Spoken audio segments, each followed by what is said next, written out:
There are some people who never want to announce their secrets because their silence already does the work for them.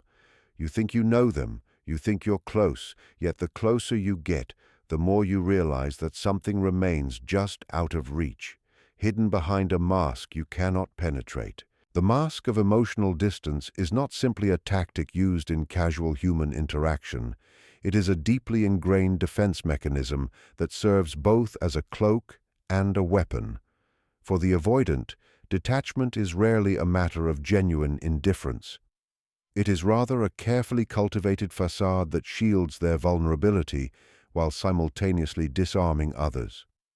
They learn, often unconsciously, that by presenting themselves as unmoved, they create an aura of stability and self-sufficiency. People around them mistake this mask for strength or independence, when in truth, it is a form of protection from intimacy that threatens their inner equilibrium. By cultivating this distance, they achieve two things at once. They prevent others from probing too deeply into their inner fears, and they establish a silent authority over those who seek closeness. This mask of distance becomes especially effective when avoidants juggle multiple attachments.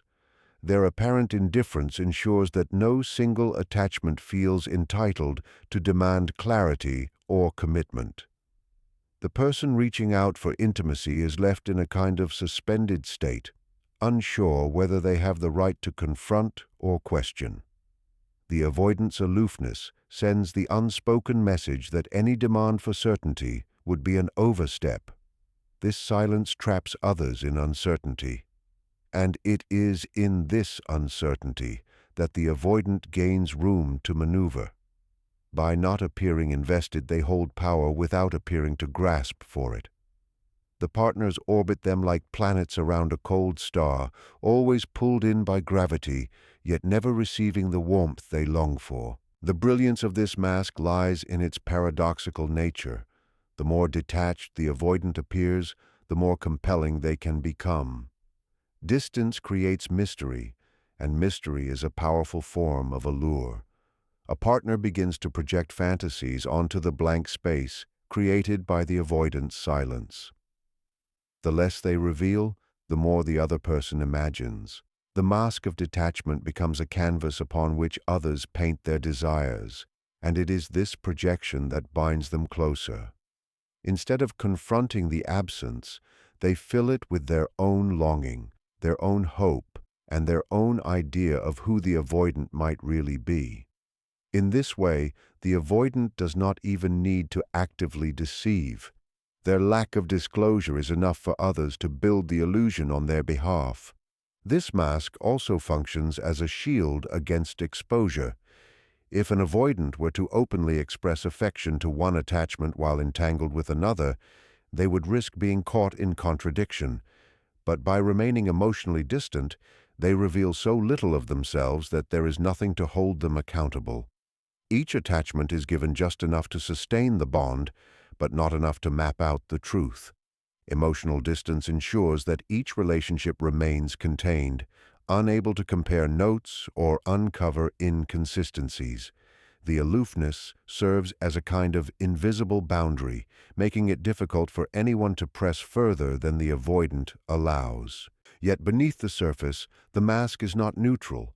It is charged with unspoken meaning. The avoidant's silence, their delay in replying, their vague commitments, their carefully rationed warmth, all these actions carry psychological weight. The partner begins to question themselves. Why is this person not opening up? Why do I feel as if I must prove myself worthy of their affection? Why does a small crumb of attention feel like a feast? The mask generates a power dynamic in which the avoidant's distance is mistaken for superiority. The one who withholds is perceived as the one who is in control. Thus, the avoidant not only shields their vulnerability, but also manipulates the emotional economy of the relationship. This is how the mask of emotional distance becomes the cornerstone of juggling multiple attachments. It keeps people at bay, ensures no one feels entitled to question, creates mystery that compels pursuit, and fosters a dynamic in which the avoidant dictates the rhythm of connection. It is a quiet mastery, not through overt manipulation, but through the controlled withholding of presence. And it is precisely because it looks like detachment rather than strategy that it works so effectively. Compartmentalization of selves is the hidden architecture that allows avoidance to sustain multiple attachments without collapse, a psychological design that fragments their identity into distinct versions tailored to each context. This splitting is not necessarily deliberate in the sense of a calculated deception, but it emerges from an ingrained need to protect the fragile core of their autonomy. To reveal the entirety of themselves to one person feels like a surrender, a loss of sovereignty. So instead, they offer fragments, curated slices of personality that are carefully measured and controlled. Each attachment receives a different version, and because no one ever sees the whole, contradictions go unnoticed, and the avoidant continues to move fluidly between relationships. The mechanics of this compartmentalization resemble the creation of different masks for different audiences. To one attachment, they may appear dependable and steady. To another, playful and elusive. To another, mysterious and withdrawn. These are not outright fabrications, but carefully chosen aspects of their personality, emphasized in ways that suit the moment. The avoidant's genius lies in their ability to keep these versions separate, never allowing one role to bleed too obviously into another.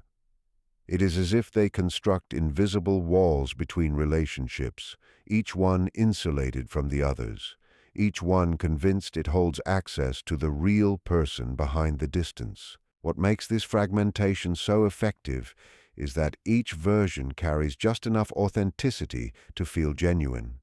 The avoidant does not need to invent a false self, but only to highlight certain qualities while muting others.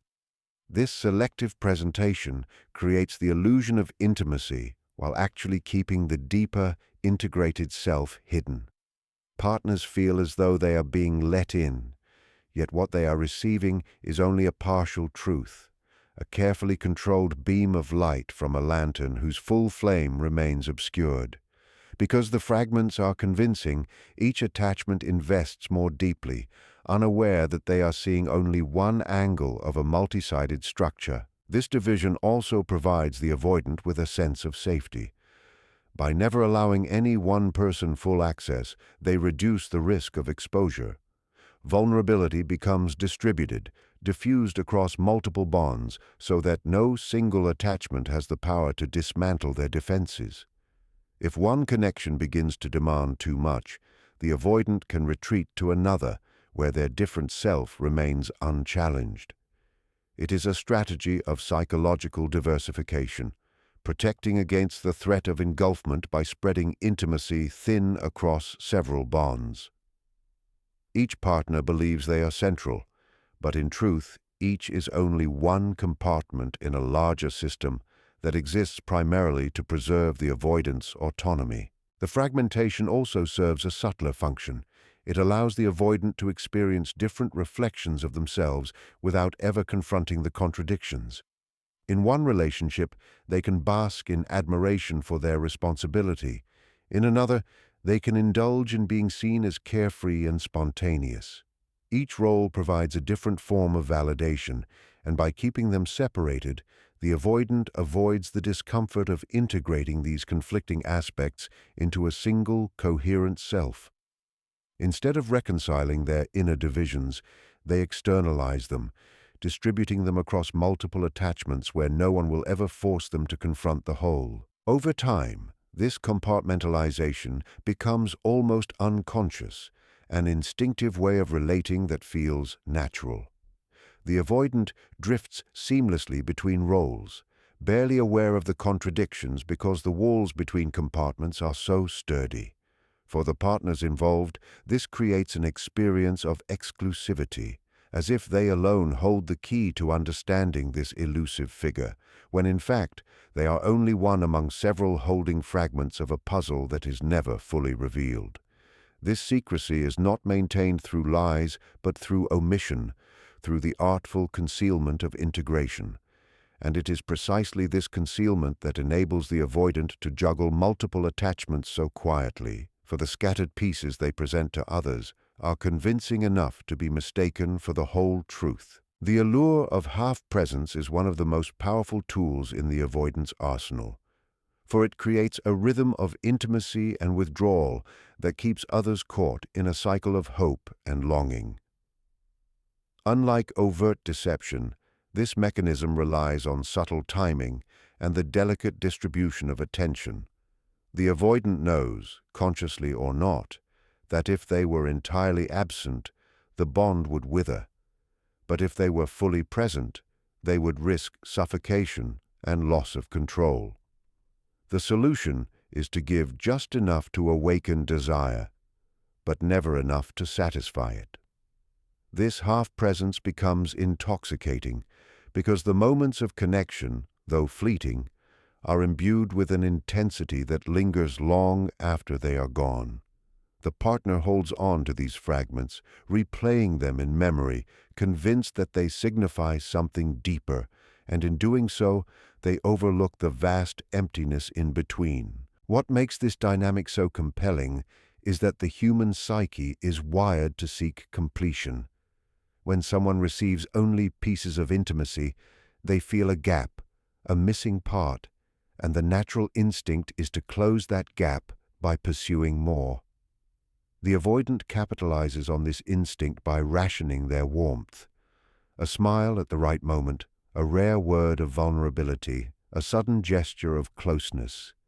These are not accidents but carefully placed threads in a larger pattern.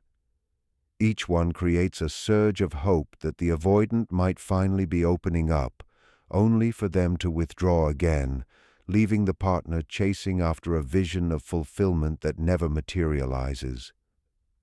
The scarcity of these moments makes them feel precious, as if one is receiving something rare and therefore valuable. In truth, the value lies not in the reality of the connection, but in its elusiveness. The half-presence also functions as a mirror, reflecting back to the partner their own desire more than the avoidant's true self. Because the avoidant never fully reveals themselves, the other person begins to fill the gaps with imagination. They project qualities onto the avoidant, believing that the brief glimpses they receive are windows into a deeper soul. In reality, they are often glimpses into carefully chosen fragments, but the partner, longing for wholeness, interprets them as signs of hidden depth. The less the avoidant gives, the more the other clings to the hope that there is something extraordinary beneath the surface. The avoidant becomes not who they are, but who the partner dreams them to be, and it is this dream that binds them. Half-presence also maintains control.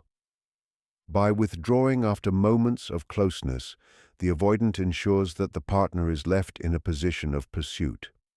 The one who is left wanting is always at a disadvantage, compelled to seek more from the one who withholds. This dynamic shifts the balance of power in the avoidant's favor. They never need to beg for attention or reassurance because they have structured the relationship so that others are the ones chasing after them. The distance is not simply a wall, but a lure, a way of ensuring that longing never fades, because fulfillment is never granted in full measure. This mechanism is subtle enough to escape detection. Many partners mistake it for shyness, busyness, or a need for space, failing to see the deeper pattern at play. They excuse the avoidant's absence by magnifying the significance of their fleeting presence. A single meaningful conversation becomes a treasure, a rare meeting of souls that must surely point to a hidden bond. This magnification blinds them to the reality that the avoidant is not building intimacy, but sustaining just enough illusion to keep them hooked. The partner believes they are on the verge of something profound, while in truth they are caught in a loop where anticipation is never resolved. It is in this cycle that the avoidant quietly sustains multiple attachments. By never being fully present, they never overextend themselves. Each partner receives enough to believe in their own specialness, but never enough to demand exclusive access. The avoidant's half-presence ensures that no one ever feels entitled to claim the whole, and thus the illusion of connection can be replicated across multiple bonds. What appears as inconsistency to an outsider is, to the avoidant, a carefully balanced equilibrium. It is a system in which fragments of intimacy are more powerful than the whole, where scarcity creates obsession, and where the echo of closeness is more binding than closeness itself could ever be. The fear of true convergence lies at the heart of why avoidants maintain their attachments in parallel lines, rather than allowing them to merge into one complete and exposed reality. Convergence means the meeting of worlds, the collapse of compartments, and the unveiling of the private self that has been so carefully guarded behind distance and fragmentation. For the avoidant, this represents not only the risk of being discovered, but also the deeper terror of losing control over their autonomy. To allow convergence would mean that the people they juggle could see the overlaps, compare notes, and demand accountability. But on a more profound psychological level, it would also mean confronting the intimacy they fear most, the intimacy that threatens their fragile sense of separateness. The multiple attachments exist not only as indulgence, but also as insulation, ensuring that no single person ever holds enough power to pierce through their defenses. This fear is not always conscious. It often operates like a background current shaping behavior in subtle but consistent ways.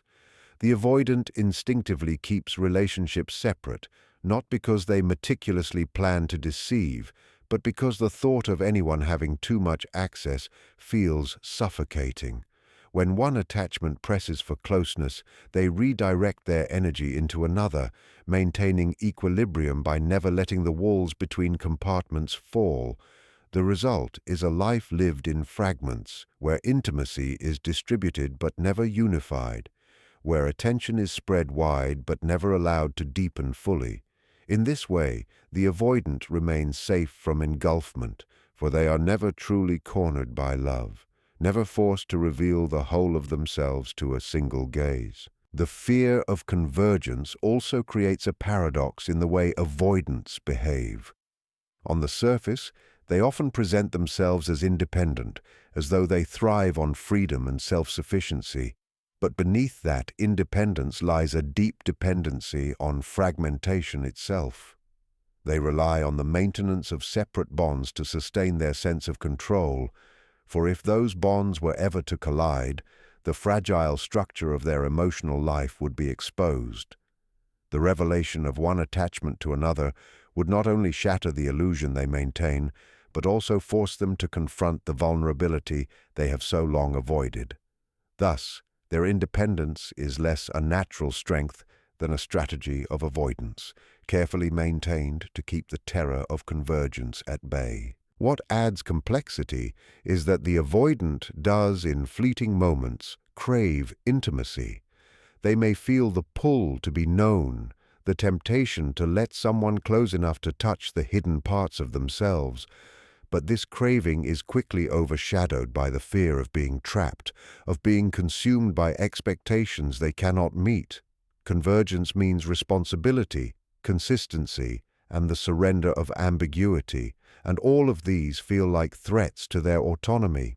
The presence of multiple attachments allows them to flirt with intimacy without ever fully committing to it, to taste connection without being swallowed by it. Each bond provides a kind of partial refuge, but never the full exposure that terrifies them. To those caught in their orbit, this fear of convergence appears as inconsistency. One day the avoidant seems deeply engaged, vulnerable, and open, and the next they retreat, creating distance and ambiguity. What the partner does not realize is that this oscillation is not random but tied to the deeper tension between longing and fear. The closer convergence looms, the stronger the impulse to retreat. The more one attachment begins to see too much, the quicker the avoidant shifts to another compartment where they can regain their sense of space. This is how they sustain the juggling act, always careful to prevent the worlds from colliding, always terrified of the moment when their fragments might be forced into a whole. This fear of true convergence is ultimately what keeps their relationships suspended in incompletion. They may offer fragments of closeness, flashes of sincerity, even powerful moments of connection, but these are always followed by withdrawal, by a return to the safety of division. They thrive in parallel lines where no two attachments ever meet because convergence would strip them of the illusion of control and demand a wholeness they are not prepared to offer. It is in this refusal of convergence that the avoidant reveals their deepest truth, that what they fear most is not being alone, but being fully seen. The cycle of silent control is the final layer in the way avoidants manage to juggle multiple attachments while leaving so little visible trace of their strategy. Unlike overt manipulators who use clear lies or dramatic gestures, avoidants operate in the quiet spaces between words, in the pauses, the ambiguities, the delays, and the vagueness that others mistake for harmless quirks. Their mastery lies in dictating the rhythm of connection without ever declaring it openly. They decide when to be available and when to disappear, when to extend a thread of intimacy and when to withdraw behind the veil of distance. In doing so, they keep others in a state of reactive pursuit, adjusting themselves constantly to the avoidant's unspoken tempo. The control is silent because it is rarely articulated, yet it is deeply felt by those who remain bound to them. This cycle often begins with the avoidant offering just enough warmth or intimacy to spark hope. It could be a night of vulnerability, a sudden act of closeness, or a rare admission of feeling. But as soon as the bond begins to deepen, the avoidant retreats. The partner is left wondering what went wrong, replaying moments in their mind, convinced that if they act differently or give more, the intimacy will return. This is the silent control in action. By withdrawing after giving a glimpse of closeness, the avoidant creates a hunger that ensures the other person will pursue them harder. The avoidant never has to plead for attention or fight for space, because the structure of the relationship ensures that the partner is always the one chasing after balance. Silence itself becomes one of their most powerful tools. A delayed reply, a vague excuse, or a sudden disappearance communicates volumes without words. The partner fills the silence with their own interpretations, often blaming themselves or seeking to repair something that was never broken.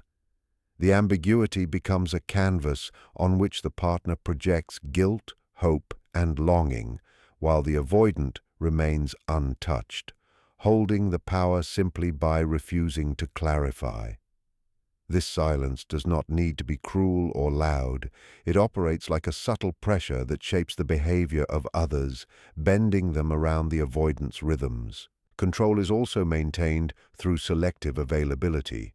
The avoidant may show up just when their absence has created maximum tension, offering a small gesture of affection that resets the cycle.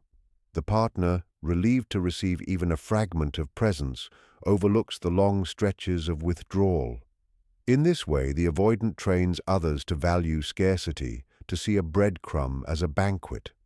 The scarcity heightens the perceived worth of the avoidant's attention, and so their control deepens.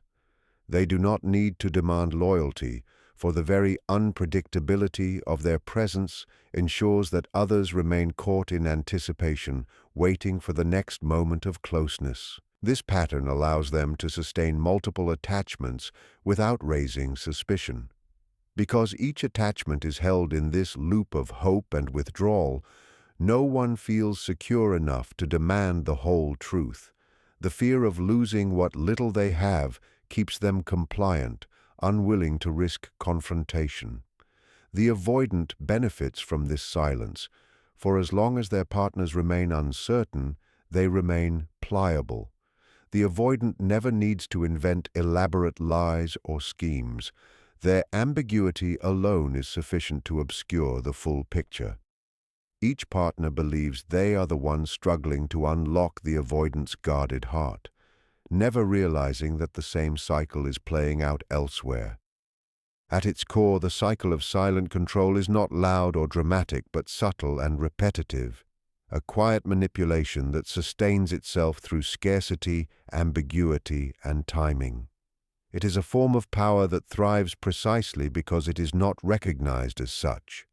The partners of avoidance often believe they are fighting for love, when in truth they are caught in a rhythm designed to keep them off balance. And it is this rhythm, maintained through silence and selective presence, that allows the avoidant to quietly juggle multiple attachments without ever needing to explain themselves.